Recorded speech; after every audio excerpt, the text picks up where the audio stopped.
और मेरा पहला प्रश्न है आपसे, ये मुरादाबाद और रामपुर में हो क्या रहा है सर? जी विजय जी नमस्कार। देखिए, मुरादाबाद मंडल की जो 6 सीटें हैं, समाजवादी पार्टी को सबसे ज्यादा फायदा पिछले लोकसभा चुनाव में इसी मंडल में हुआ था। पूरे प्रदेश में मोदी की लहर थी, लेकिन इकलौता मंडल था मुरादाबाद मंडल जहां पे भाजपा को एक भी सीट नहीं मिली। 6 की 6 सीटें समाजवादी पार्टी गठबंधन के खाते में आई थी।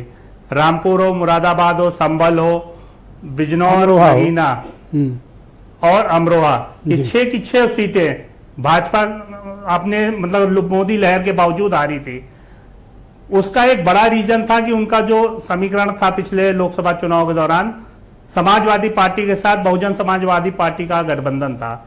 इस बार भाजपा ने वो गठबंधन नहीं होने दिया या इनके समीकरण नहीं बैठ पाए। भाजपा के लिए पहले से ये फायदेमंद था।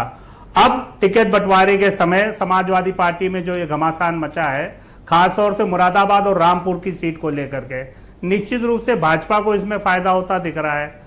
आजम की ये जिद थी कि उनकी 2 सीटों पर उनकी मनमर्जी के मुताबिक टिकट दिए जाएं। एक में अखिलेश यादव ने उनकी बात मान भी ली, मुरादाबाद से रुचि वीरा का उन्होंने टिकट दे भी दिया। लेकिन रामपुर में वो पहले तो आजम खान चाहते थे कि अखिलेश यादव यहां से आके चुनाव लड़े, उन्होंने ऑफर दिया। अखिलेश यादव जी ने उसकी जगह अपने के बजाय तेज प्रताप यादव का नाम आगे किया, लेकिन टिकट सिंबल उनको भी नहीं मिला। एक नए कैंडिडेट के रूप में नदवी साहब जो स्वार के रहने वाले, उनको टिकट मिलता है और वो नामांकन भरते हैं आकर के। लेकिन आजम खान ने जो वहां पे 2 कैंडिडेट अपने बागी उम्मीदवार के रूप में नामांकन कराया है, निश्चित रूप से सपा के लिए मुश्किल खड़ी करेंगे। ऐसे ही मुरादाबाद की सीट पे अगर हम देखें तो एसटी हसन कल पहले ही नामांकन कर चुके थे। आज समाजवादी पार्टी ने एक लेटर जारी कर रुचि वीरा के फेवर में सिंबल देने की बात कही है, तो अधिकृत प्रत्याशी अब रुचि वीरा होंगी। तो ये मुरादाबाद के लोगों का सेंटीमेंट्स क्या है? रुचि वीरा को पसंद करेंगे सपा के कैंडिडेट के तौर पर?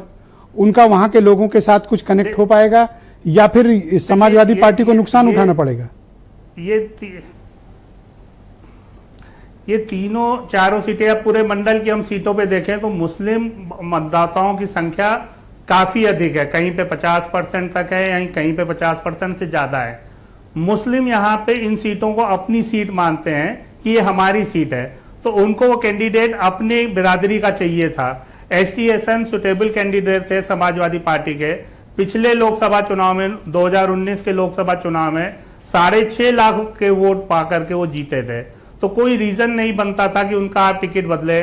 सुटेबल कैंडिडेट थे, साफ छवि के उम्मीदवार थे, अच्छी उनकी फैन फॉलोइंग है जी। एक बार मेयर रह चुके, एक बार सांसद रह चुके, प्रैक्टिशनर डॉक्टर हैं, तो ऐसा कोई समीकरण नहीं दिखता था कि एसटी हसन का टिकट काट करके रुचि वीरा को लाया जाए।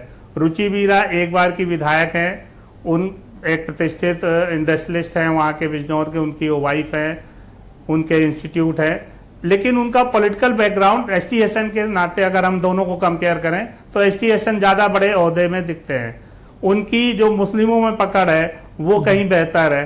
समाजवादी पार्टी के लिए उससे अच्छा कैंडिडेट मुरादाबाद में तो नहीं मिल रहा था, लेकिन वो आजम की जिद के चक्कर में उनकी रुचि वीरा में थी आजम की, इसलिए भाजपा समाजवादी पार्टी को अपना टिकट ऐन वक्त पे बदलना पड़ा।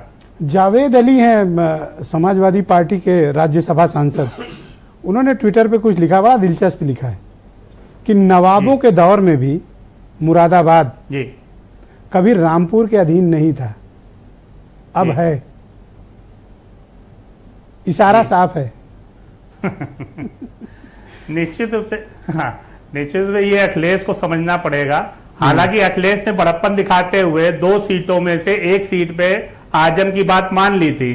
मुरादाबाद में रुचि वीरा को टिकट दे करके उन्होंने आजम को संतुष्ट करने की कोशिश की थी, लेकिन वो रामपुर की भी टिकट चाहते थे कि उनके ही आसिम रजा जो उनका अपने चहेते कैंडिडेट थे, उनको टिकट दिया जाए। थैंक यू मनीष जी, हमारे साथ जुड़े रहिएगा। डिबेट को नेक्स्ट राउंड पे ले चलते हैं मेरे साथ।